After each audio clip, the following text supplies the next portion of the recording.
Fake news spreads faster than ever nowadays thanks to social media, and some of us are more vulnerable to these stories. Hi, I'm Rayo Motosho, and this is True News, where we give you the news behind the news. In response to the recent Samoa agreement signed by the federal government of Nigeria on June 28, 2024, and the subsequent publication by the prominent news media outlet Daily Trust, a wave of shock and astonishment has rippled across various sectors of the country. Political commentators, religious scholars, educators, and individuals from all walks of life have expressed their strong reactions, including threats and calls for protests. The cause of their concern lies in the clauses within the $150 billion Samoa agreement that mandates the recognition of lesbian, gay, bisexual, and transgender rights as a condition for getting financial and other support from developed countries. Particularly, voices from the northern part of the country have vehemently condemned the signing of the Samoa agreement, asserting that it contradicts their deeply held values and beliefs.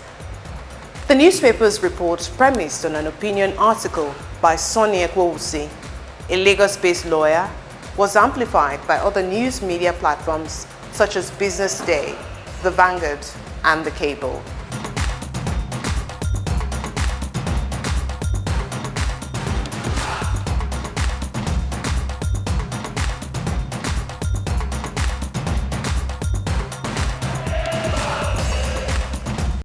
yanzu ga shi wani waye minista ne daga Najeriya sun je a ɓoye wai sun je sun sa hannu wai za su zo wai za a ba su biliyon kaza na dala amma fa abinda su za su bayar za su koma luwaɗi.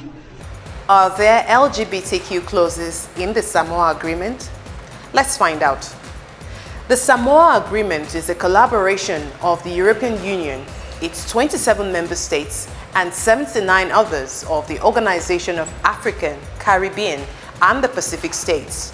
It includes 103 articles and aims to promote sustainable development, to combat climate change, generate investment opportunities, and foster collaboration. Negotiations on the agreement initially started in November 2023. It was signed in Apia, Samoa on the 15th of November 2023 by 27 EU member states and 47 out of the 79 OACPS member states. After several consultations, Nigeria finally signed on the 28th of June 2024. The Daily Trust newspaper, through their publication, erroneously claimed that Article 2.5 of the Samoa Agreement facilitates and legalizes LGBTQ rights in the agreement. But upon review by various credible news outlets, it was revealed that Article 2.5 of the Samoa Agreement only seeks that the systematic promotion of gender perspectives and gender equality is maintained through policy implementation. In a press briefing held Saturday, July 6, 2024, the Minister of Information and National Orientation, Muhammad Idris, clarified that the agreement was meticulously reviewed and deliberated upon by the Interministerial Committee. The committee was convened by the Federal Ministry of Budget and Economic Planning in collaboration with the Ministry of Foreign Affairs and the Federal Ministry of Justice. Responding to the claims made by Daily Trust, the federal government of Nigeria firmly refuted them, accusing the media outlet of spreading insidious and inciting news intended to sow unrest across the country. The government emphasized that the Samoa Agreement, which was signed in accordance with the Nigerian Constitution, does not include any clauses related to LGBTQ matters. In an unprecedented move, the federal government has expressed its intention to lodge a formal complaint with the Newspaper Proprietors Association of Nigeria, NPAN, and will do everything to seek redress through the legal system. We, however, did not envisage that Daily Trust and the people behind it would descend to the reckless level of attempting to set the country on fire by falsely accusing the government of signing a deal to promote LGBTQ. We found that despicable and wicked because the allegation is nowhere in the document signed on behalf of the federal government.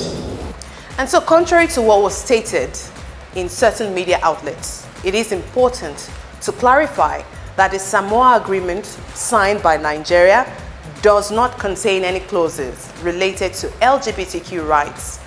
The report from Daily Trust failed to present any evidence of such clauses in the agreement, aside from quoting the opinion of Mr. Ekwawusi, whose interpretation was misleading. It's important to state here that Nigeria has witnessed a full-blown crisis in Kaduna, for example, in 2002, due to a publication made by the These Day newspaper titled Miss World, where over 250 people were killed in what some Muslims in Kaduna State described as a blasphemous publication. Over 800 people were also killed across northern Nigeria in the aftermath of the presidential elections when false publications and news were spread over election results. The Samoa Agreement had already sparked an uproar on Twitter, and religious clerics had also begun a campaign against it in their Friday sermons. These typified the dangers of misinformation. It causes confusion and potentially leads to social unrest and discord among the public.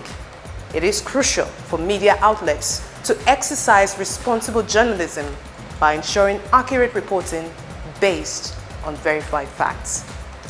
That's a wrap on True News. Would love to hear back from you. Leave us comments in the comment section. And don't forget to follow us on all our social media platforms at Roots TV Nigeria. Thanks for watching.